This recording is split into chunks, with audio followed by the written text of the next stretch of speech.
বদলের বাংলায় শিল্পের খরা কাটিয়ে নতুন শিল্প সম্ভাবনা ডানকুনিতে। কারণ ডানকুনিতে আজকে মুখ্যমন্ত্রীর হাত দিয়ে লাক্সকোজির নতুন একটি প্ল্যান্টের শিলান্যাস হতে চলেছে।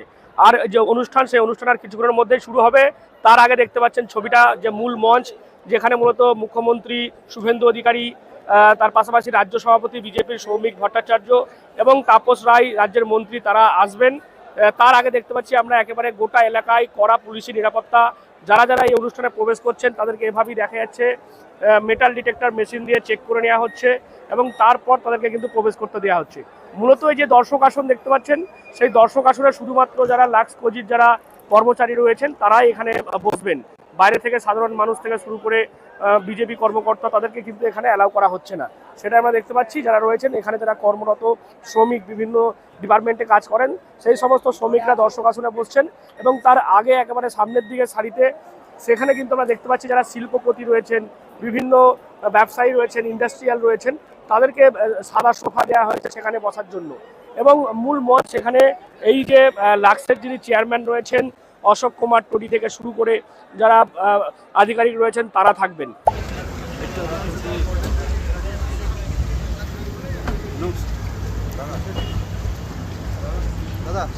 দাদা নমস্কার। সিঙ্গুরে আজকেই সিঙ্গুরের মতো জায়গা ডানকুনি, সেখানে একটা নতুন শিল্প হচ্ছে, কি বলবেন? নতুন শিল্প প্রচুর দিনের আশা হুগলি জেলার মানুষ। চিল্লাবে না।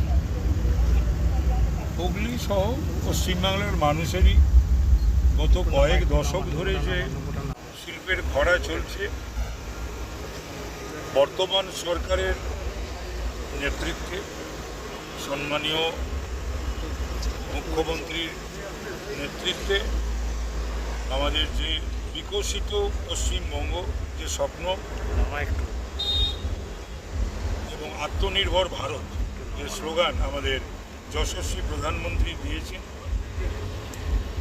সেটারই সেই ভাবনা চিন্তারই প্রতিফলন ঘটানো শুরু।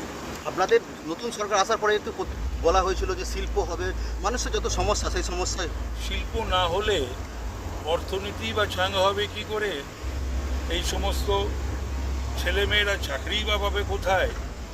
পরিযায়ী শ্রমিকের যে কথা আমরা বলি, বা এই যে সমস্ত flight of capital, brain drain, তো সেইগুলো যে বাংলার বাইরে সব চলে যাচ্ছে বা ভারতবর্ষের বাইরেও যাচ্ছে, সেটা কিন্তু আটকাতে গেলে শিল্পের দরকার। পশ্চিমবাংলার তো শিল্প একটা সময় নেতৃত্ব দিয়েছিল দেশে, এবং আগামী 2031-এও আমাদের যে ভিশন, সেই ভিশনও হচ্ছে যে আগামী দিনে দেশে নেতৃত্ব শিল্পে আবার সেই বাংলা দিক, মানে আমরা চেষ্টা করব সেই আমাদের পুরনো যে আমাদের গরিমা, গৌরব, ঐতিহ্য, সেটা ফিরিয়ে আনতে। সিঙ্গুরের একটা শিল্পকে নষ্ট করেছিলেন আগের মুখ্যমন্ত্রী।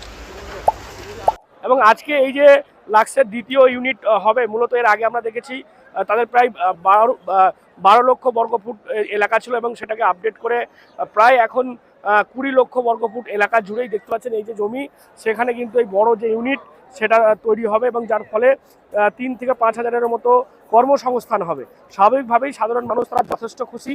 বিশেষ করে যারা এখানে কাজ করেন তারা অনেকেই গতকাল থেকে বলছেন যে এভাবেই যদি কর্মসংস্থান হয় তাহলে সাধারণ মানুষজন অনেকটাই উপকৃত হবে। এবং আমরা দেখেছি যে সিঙ্গুরের সেখানে টাটা হয়নি, একেবারে হতে হতে বন্ধ হয়ে গিয়েছে। তারপর সিঙ্গুর থেকে অদূরেই 10 কিলোমিটার আগে ডানকুনির কাছাকাছি জনাই রোডে কিন্তু এই লাক্সকোজির যে নতুন কারখানা, সেটাকে ঘিরে কিন্তু দেখা যাচ্ছে নতুন শিল্প সম্ভাবনা। আজকে মুখ্যমন্ত্রী এই মঞ্চ থেকে কি বলতে পারেন, মূলত সেদিকেই সকলের নজর রয়েছে। যেমনটা জানা যাচ্ছে আজকের এই অনুষ্ঠান মঞ্চ থেকে বিজেপি সরকারের এই শিল্প নিয়ে কি ভাবনা রয়েছে, পরিকল্পনা রয়েছে, সেটা মুখ্যমন্ত্রী ঘোষণা করতে পারেন। পাশাপাশি যারা শিল্পপতিরা বিনিয়োগ করবেন তাদের জন্য বিজেপি সরকারের কি পরিকল্পনা রয়েছে সেটাও তিনি এখান থেকে বলতে পারেন।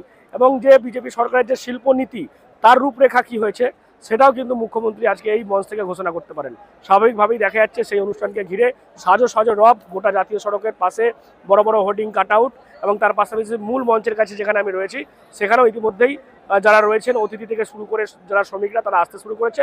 আর কিছুক্ষণের মধ্যেই মুখ্যমন্ত্রী আসবেন এবং তারপর শুরু হবে অনুষ্ঠান। মুখ্যমন্ত্রী আজকের এই মঞ্চ থেকে কি বলেন এখন সেদিকেই নজর থাকবে আমাদের। আপনারা নজর রাখুন ডিএনএন বাংলায়। ডিএনএন বাংলা সবার মনে, সবার ফোনে।